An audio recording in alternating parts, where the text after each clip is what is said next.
All right, welcome back everyone to this session, Glass and Fragrance in a Modernizing Europe.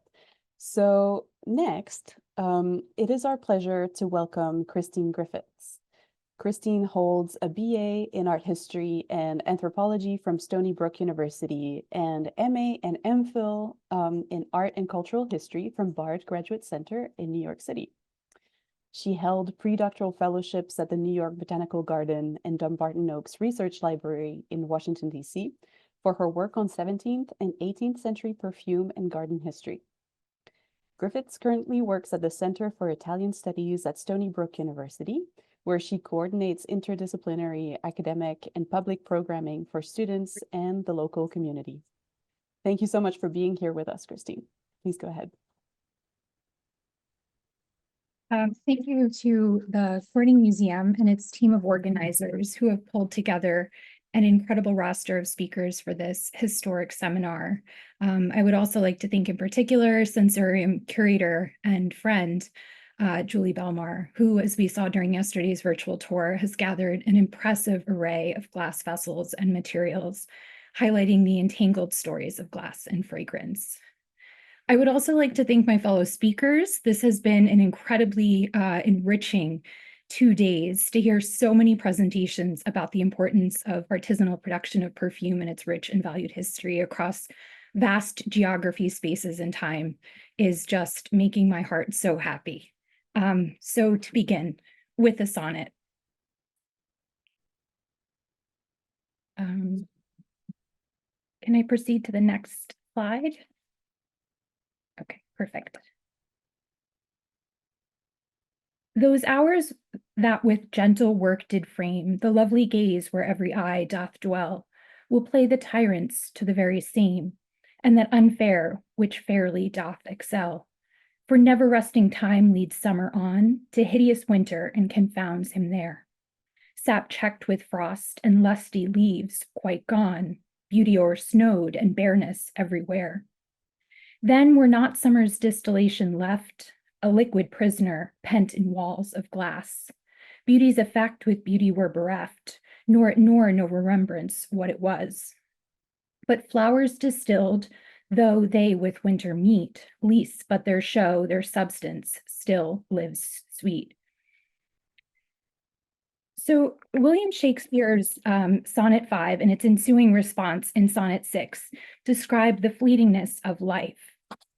While the metaphorical interpretation of the sonnets as a representation of life, love, and death through the seasons is a convincing argument that has been made by Wendy Wall and other scholars, physical processes and tangible materials underlay these metaphors.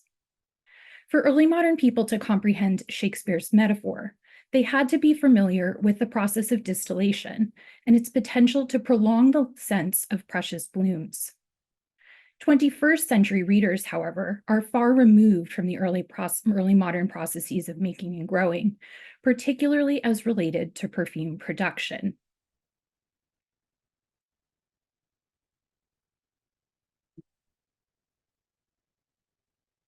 Next slide, please.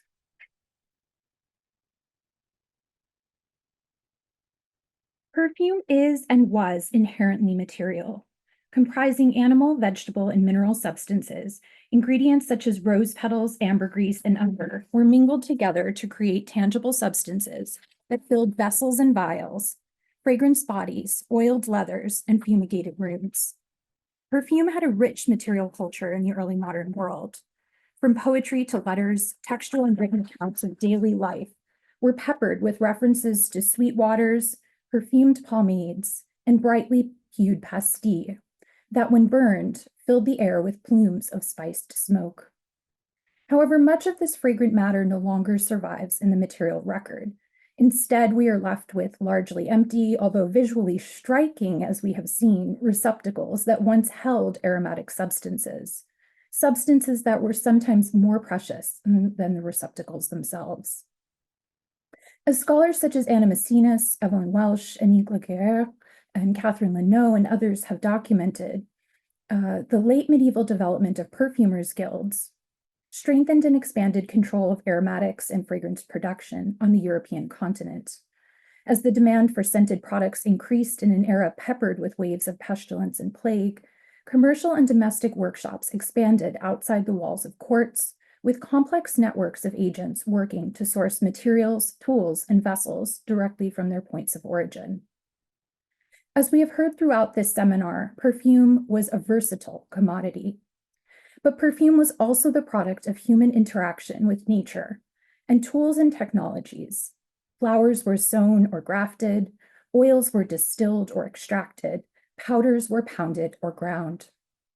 These processes generated tangible substances that filled vessels and vials, fragrance bodies, dusted textiles, and fumigated rooms, which, by extension, provided healthful air, restored the mind, and refreshed the senses. Furthermore, perfume's physical properties, its color, texture, viscosity, and smell, were neither uniform nor constant. As amateur and professional perfumers noted, botanical components such as roses and citrus varied in both quality and consistency. These attributes were impacted by environmental factors as well as human interaction, and as we will see, the materials that were used to make the perfumes themselves. Next slide, please.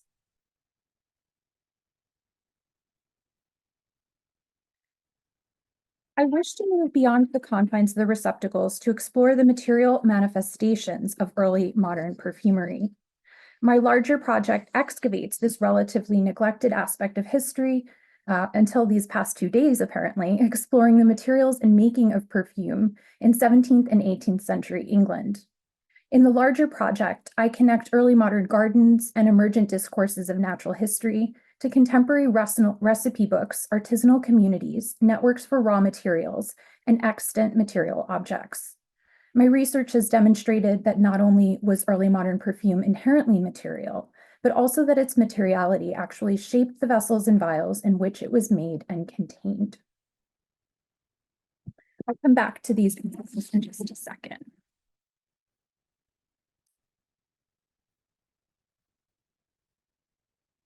A remarkable pair of panel paintings of a 17th century Italian pharmacy capture this life cycle of perfume from the garden to the shop counter. So here in the panel, the series of images, we see essentially materials being brought in from the garden and all of the tools, the alembics, the retorts, and the other objects that were used to make and process this perfume. This depiction itself harkens back to Pompeian wall painting that also depicted the making of perfume. But to return to the early modern period, I'll start with a recipe. Take half a bushel of damask roses, 4 good handfuls of lavender, and 2 ounces of cloves bruised. Mix them all together, put them in an earthen pot, and put to them 2 quarts of rose water. Stop it very close and let it stand 24 hours, then put them in the still. If you infuse the flowers in wine as the time of year affords, as they blow or bloom, put in a little bag of bay salt. It will keep the strength and spirit of the flowers. So in 1742, Miss Anne Burton transcribed these recipes for making sweet waters in a manuscript of culinary, cosmetic, and medicinal recipes. Alongside these instructions, she included information for gathering plants from the garden, the best time to collect these leaves and flowers, and how to distill these materials into perfumes. Burton's words convey an alternate view of the garden as a productive or fruitful site where botanical materials were appreciated, harvested, and transformed. Furthermore, in her efforts to preserve the strength and spirits from fresh bloom to distilled essence, Burton sought to bottle the aesthetic and sensory experience of the garden, completing its material transformation from flower to resin.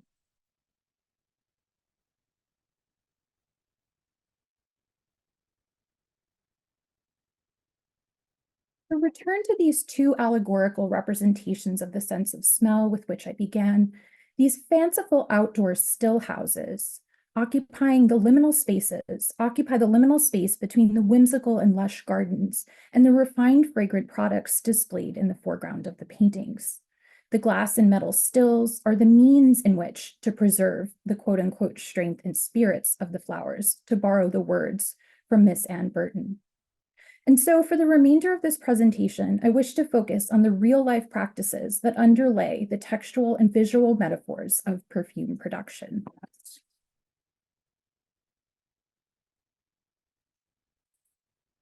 As literary scholar Rebecca LaRoche noted, quote, "In our current removal from the places where things are made and grown, we have become less impressionable, incognizant of the labor and resources involved." As we heard yesterday, incorporating scent into museum spaces has real potential to bring to fore cultural contexts that are, quote, "hiding in plain sight," to borrow from historian Lizzie Marks. Further, the recent making turn in art and cultural history has highlighted that seemingly inconsequential details in paintings have real-world functions and uses. For example, on the right is a detail from Thomas Wick's depiction of an alchemist in his studio. Looking closely, one sees a large vessel topped with an alembic sitting atop a fire. Between these two vessels, there is a small flourish of a brushstroke. At the point where the spout meets the receiving vessel, there is another brushstroke seemingly encircling the juncture. Further, the receiving vessel sits on the small rope or wicker pad with yet another brushstroke, this time in white. Although at first glance, we may not even see these brushstrokes, let alone render them significant. However, once a person has experienced the process of preparing vessels for distillation, you cannot unsee that the first two brushstrokes are depicting materials used to seal the joints in order to prevent evaporation during distillation. Wick, who frequently depicted genre scenes featuring alchemists and apothecaries, might have known about the importance of such details, now mostly lost to time. We too must learn more about the context in order to narrow our chronological distance and learn to see with our period eye. However, the challenge is this: how do we convey this experiential knowledge gained through practice in museum spaces? On the left is one starting point.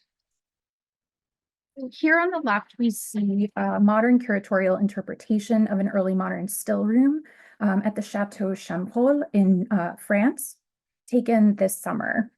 And although the still is not set up accurately, which again gets to this challenge of how do we convey this information, it does give the gist of what distillation was, along with a wall text explaining in both French and English what the process entailed and what the materials needed were. And I should say that this room is set within an entire floor devoted to the history of perfume.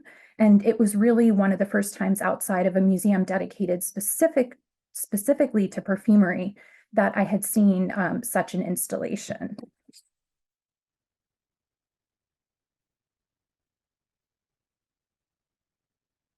So while scents evoking the past are becoming more common, there are challenging logistics to bringing scent to public spaces occupied by museum visitors with a range of cultural backgrounds and museum artifacts, which necessitate controlled environments. So while fresh flowers may conjure the sense of gardens, they can also transport critters or alter the humidity of space, making mold an issue in an area that may display textiles, paintings, or prints. So here is the still house at Ham House, and I have a few images. The most recent, during a spring harvest of lavender, you can see the flowers drying all around you. And when you step into the still house, you are immediately hit in the face with the smell of all of these plants and flowers around you, conveying this type of sensory experience in a way, I know that we're removed from the experience of the 17th century, but it gives you this idea of what this room would have been used for. And just to move forward, here are different iterations over the course of time in the same space.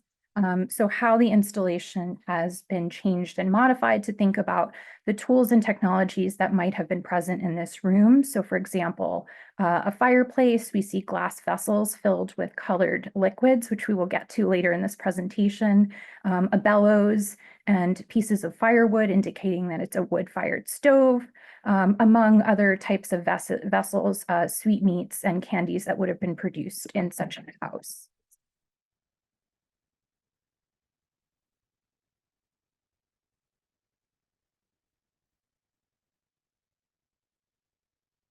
So on your screen right now are images from the manuscripts of John Evelyn. John Evelyn was a 17th century natural philosopher who traveled to the European continent and frequently requested information about the making of perfumes and perfumery from his vast network of correspondence in Italy and farther afield. Here he has transcribed lecture notes from a study of historical French chemistry, and in the margins of these notebooks, he has depicted images of furnaces that were used for distillation. While it is not clear that these were the specific tools that he was using himself, we do know from his diaries, letters, and other surviving records that he was producing perfumes, most frequently hungry water from rosemary that he grew at his own house, which you can hear about more in other work or in the Q&A if you're interested.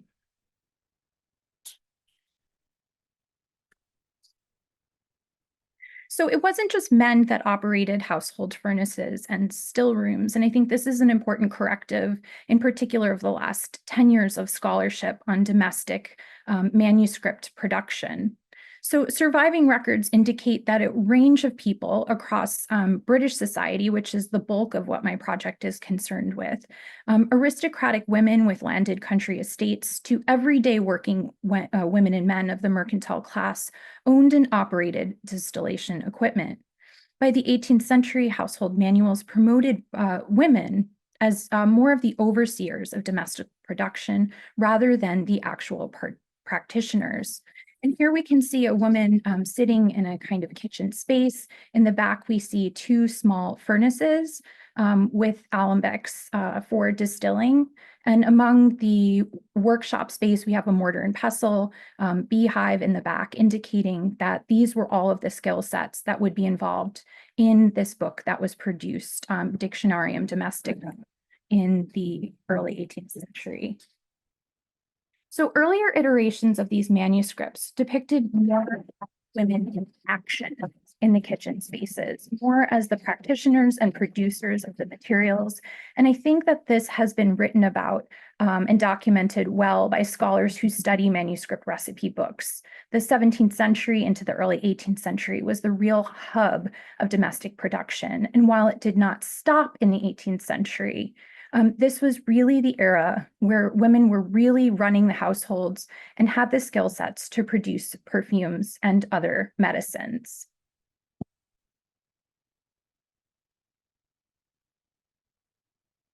So here's another image from the Accomplished Lady's Rich Closet of Rarities, another printed manuscript, which showcases a whole chapter on the art of distilling. And one of the images on the frontispiece, again, depicts a woman in action using the bellows to stoke the fire where she is distilling.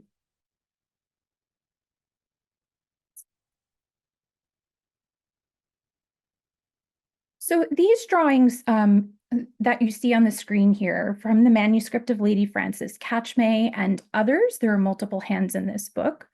The drawing on the right illustrates the premise of distillation. A central vessel or cucurbit containing the materials to be distilled, roses and herbs in the case of Catchmay's recipe, sit atop a heat source. As the materials in the vessel slowly increase in temperature, steam vapors are released, which condense on the still head or alembic. These droplets roll down the sides of the alembic and through the spout into the receiving vessel where the distillate is collected. And essentially the distillate is the material that comprises the perfume. So it's twofold because distillation is a process of separation. So the main liquid that would be created, which we will get to in just a minute, is this kind of water, a hydrosol that we would call in modern terminology. And on top would be the essential oils that can be scraped off the top or poured off the top to be used in perfume. Now, both of these materials are permeated with scent, but have different uses and functions. So the medium of glass afforded transparency in the distillation process. Unlike in a copper still, where practitioners may have had to rely on their noses or ears to sense the stages of the process, with a glass alembic or still head, the distillation process may have been visible. One could see the droplets of vapor condensing in real time. And in this way, you could prepare yourself with the receiving vessel to capture the different iterations or fractionations of the distillate.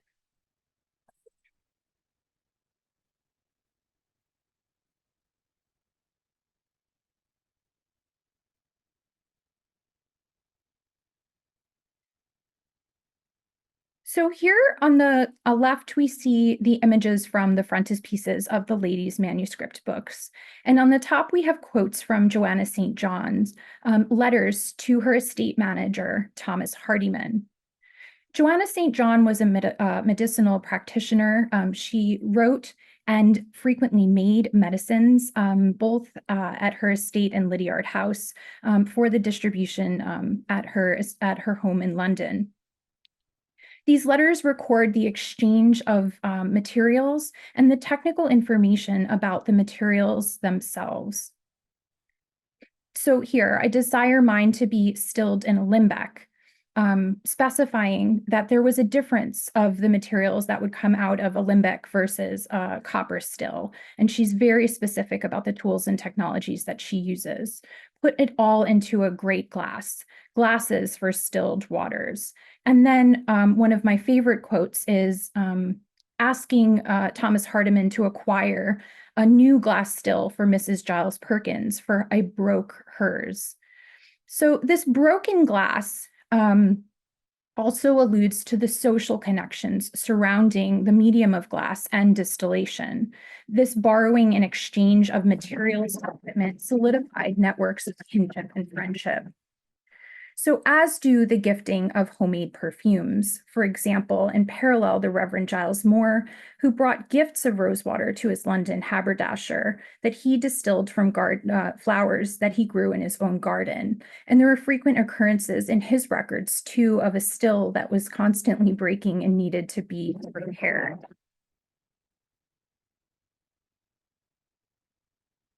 So in the material culture of 18th century perfume, boxes and bottles abound with metaphors of love.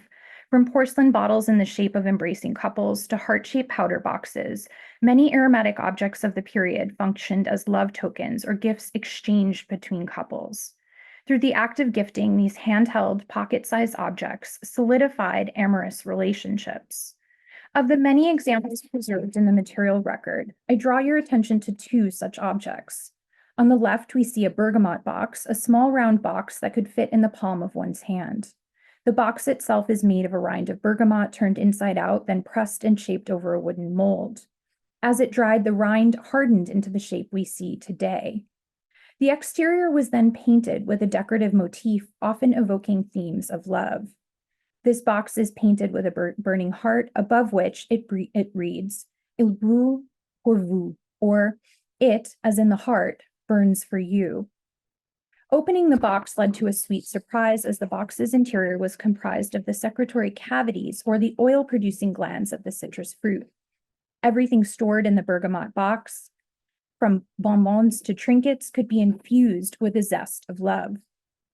On the right, we see a remarkable object, a frit-based soft-paste porcelain vessel with overglazed enamels in the shape of a furnace stoked by putti. This object is decorated with a continuous scene of two putti engaged in the act of making perfumes. On one side, a puto is crouched over a mortar and pestle, and on the opposite side, a second puto stokes a fire with a bellows, below a cucurbit and alembic. The spray of the flame from the furnace's chimney forms the stopper of the flacon. Around the base of the vessel reads the message, Par la flamme qui brille, pour le tendre amant, le mort se distille, or by the shining flame for these tender lovers, love is distilled. The act of producing perfume concentrates the feelings between the lovers and harkens back to Wendy Wall's interpretation of Shakespeare's poetic metaphor of distillation as a sexual act that leads to procreation. But on another level, this vessel also depicts the act of making perfume on a receptacle intended to hold the finished fragrance. One might call this a labor of love. Another remarkable object currently on view in the Sensorium exhibition similarly evokes the act of making, although this show-stopping, furnace-shaped receptacle is part of a glass workshop. The box, standing at just 4 centimeters in height, is lavishly decorated with different stages in the process of making glass. On the front, 2 men labor in the workshop, one shaping a pot while seated at his bench or chair, the other standing and blowing glass on a pipe. The numerous doors and windows on this wood-fired furnace indicate that this is a sophisticated high-temperature furnace, one where the use of drafts could assist with the regulation of airflow. Opening the box, we see the synergy of glass and fragrance, with a pair of blown glass flacons, each just an inch in height. Between these 2 bottles is a funnel which would be used for decanting the fragrance into these tiny portable bottles.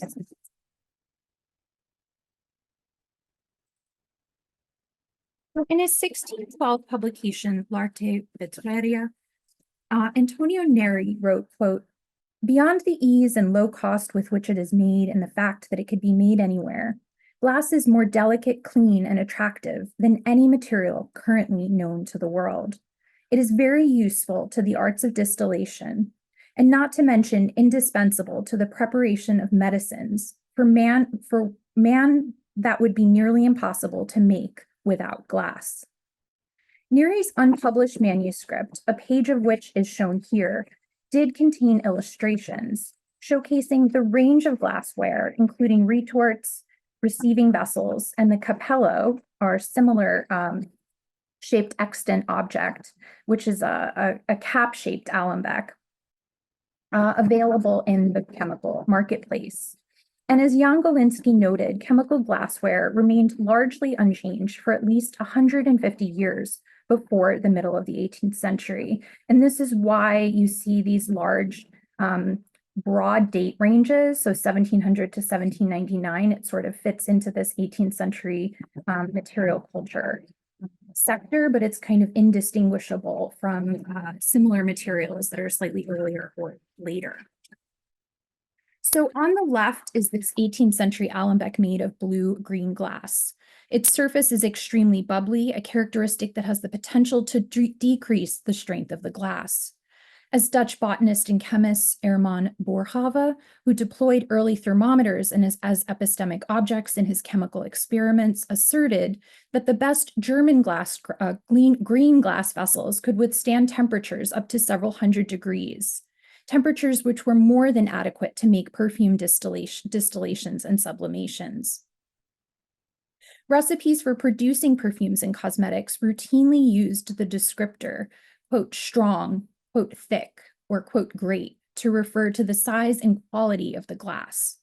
For example, a late 17th century cosmetic recipe notes, quote, "Let all these be put into a very strong glass, for if it not be strong, it will fly into pieces, and set it in the sun, being close stop for 6 weeks, then distill it in a balneo marie." Glass breakage was a reasonable possibility in a busy still room or workshop. A vessel could simply be dropped and broken, or it could shatter during heating.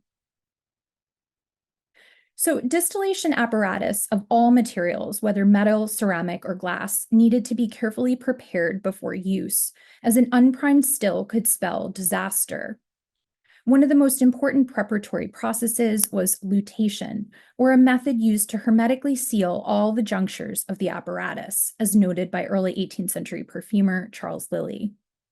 Quote, "Luting the still," end quote, prevented the escape of potentially flammable vapors during the process of distillation, but could also be used to coat all or parts of glass vessels prior to heating. As illustrated in the diagram on the left side of your screen, lute affixed to the base of a limbec or still head to the top of the cucurbit or pot, and again on the still spout to the top of the receiving vessel, typically with a paste made of some kind of clay or a coarse flour that could absorb a lot of water like rye flour. This process is described in detail, absolute detail, in perfume recipes of the period. So Even though chemical glass could withstand high temperatures, in a period prior to tempered glass, glass needed to be warmed slowly as drastic temperature changes were one way to ensure breakage. Following the placement of raw materials in a glass still, a recipe in 17th century writer Thomas Osborne's book notes, quote, "Lute the same very close with paste, and so let it stand all night with a little fire under it. To season the still and to dry the paste, the next morning put fire to the still, and so continue a tempered fire till it be distilled." Rather than sealing the joints of the stilling apparatus together, in this case, the lute was used to coat the glass still and season it under a low heat. In this way, the glass would slowly be warmed overnight by this protective paste, so that when a temperate fire was applied during the distilling process, the glass would not shatter. By its very nature, lute is an ephemeral material, deployed and often destroyed in the process of making. Extant chemical glass does not preserve this material, as glass was often washed or cleaned by practitioners or by subsequent collectors. However, extant luted glass has recently come to light during the archaeological excavations of Oberstockstall Manor in present-day Austria. Archaeologically recovered glass shards coated with extant lute have been scientifically analyzed as documented in the recent work by historians of science Umberto Veronesi and Stefan Hanse. In their analysis, they collaborated with materials scientists and deployed optical and electron microscopes as heuristic tools. This equipment enhances our ability to discern the multiple materials comprising the lute.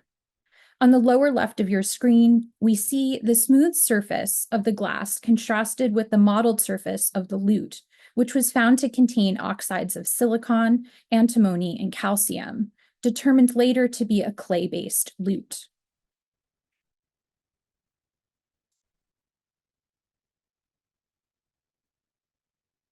Material interaction between glass and other substances is commonplace if you study the preparatory processes of early modern art making across mediums.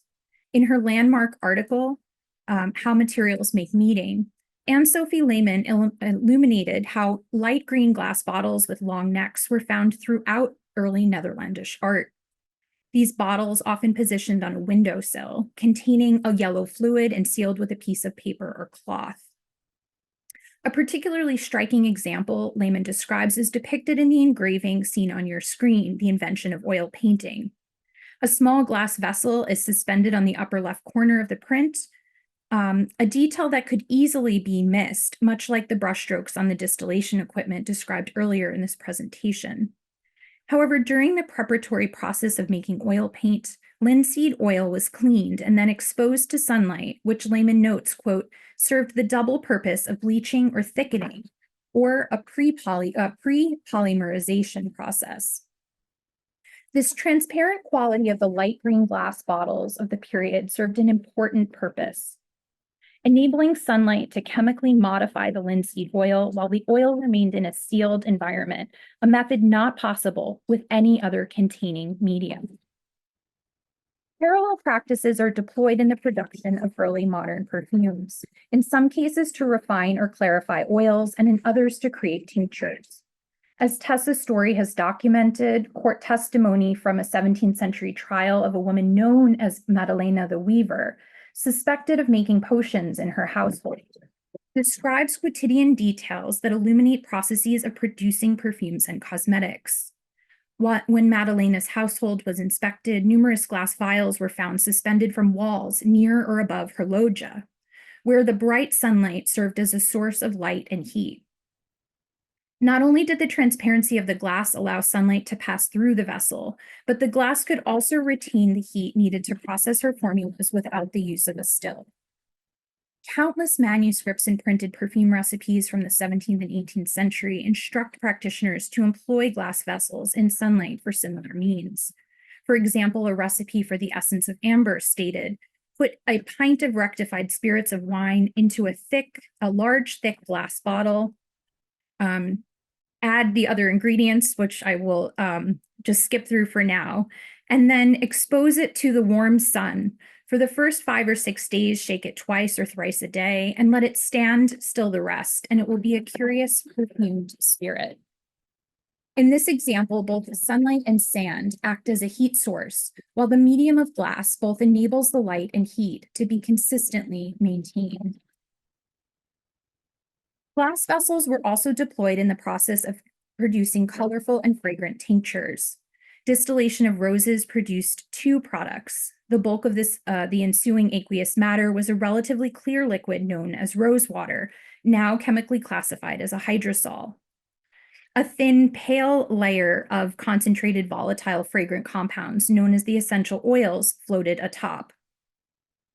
The process of distillation, therefore, sought to, quote, bottle the sensory and aesthetic experience of the garden, completing its material transformation from flower to perfume.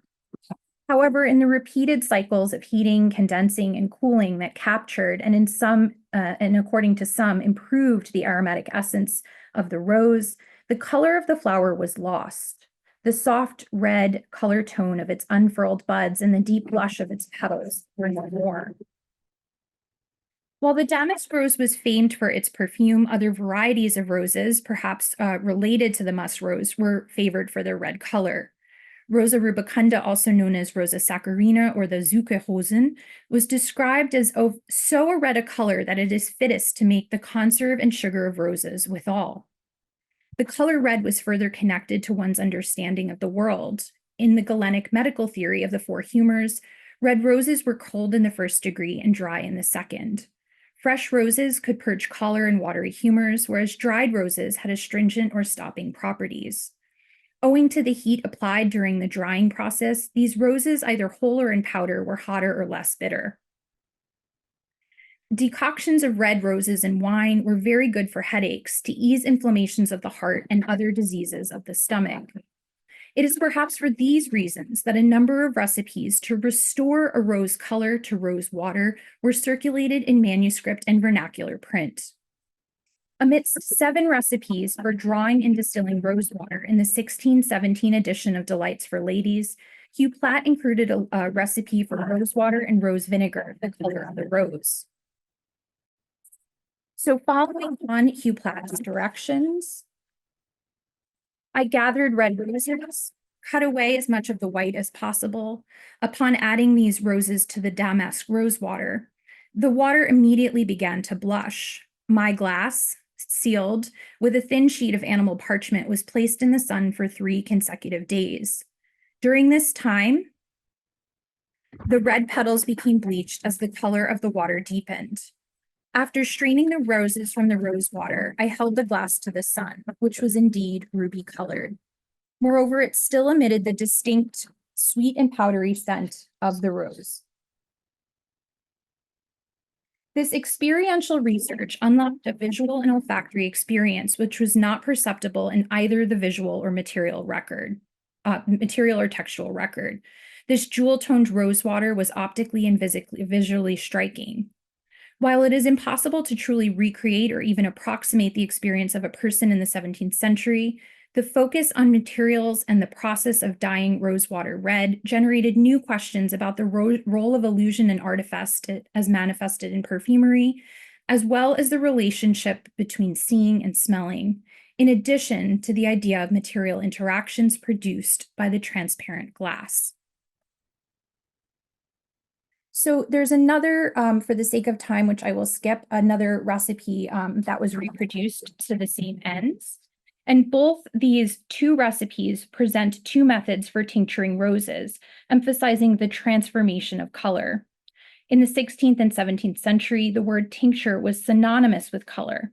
A coloring matter, a dye or pigment, hue or color as communicated naturally or artificially by a coloring matter. Something that stains, a tinge or a tint.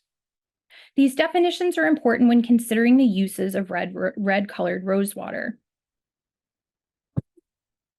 While within the chapter on cooking and housewifery, Platt's recipe was positioned among recipes for preserving and confectionery.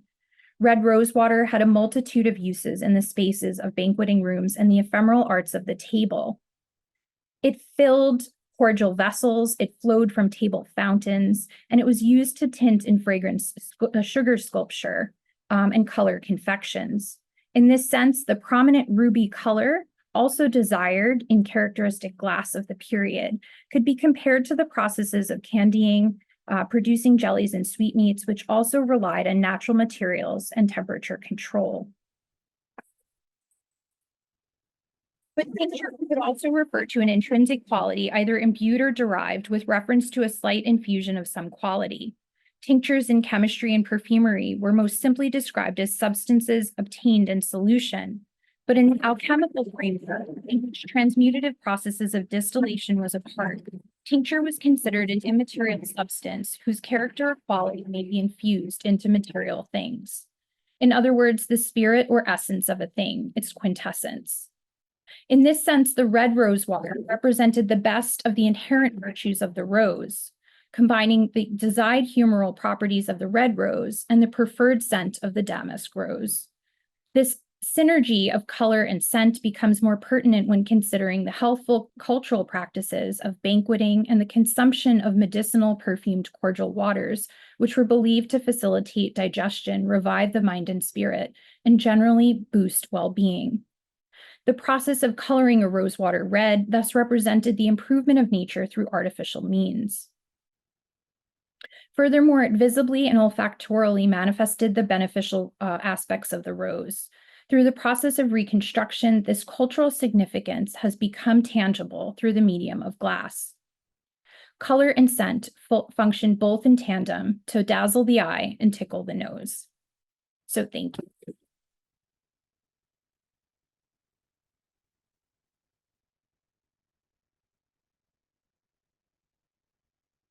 Thank you so much, Christine. I love that experimental reconstruction at the end. It really puts the whole process into a lot more like relief.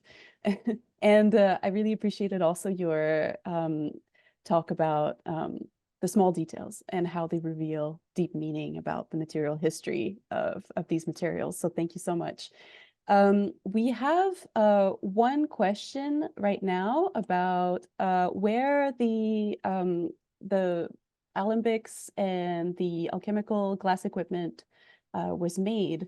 Do you have any thoughts on this? I know that Britain was a producer of glass at this time.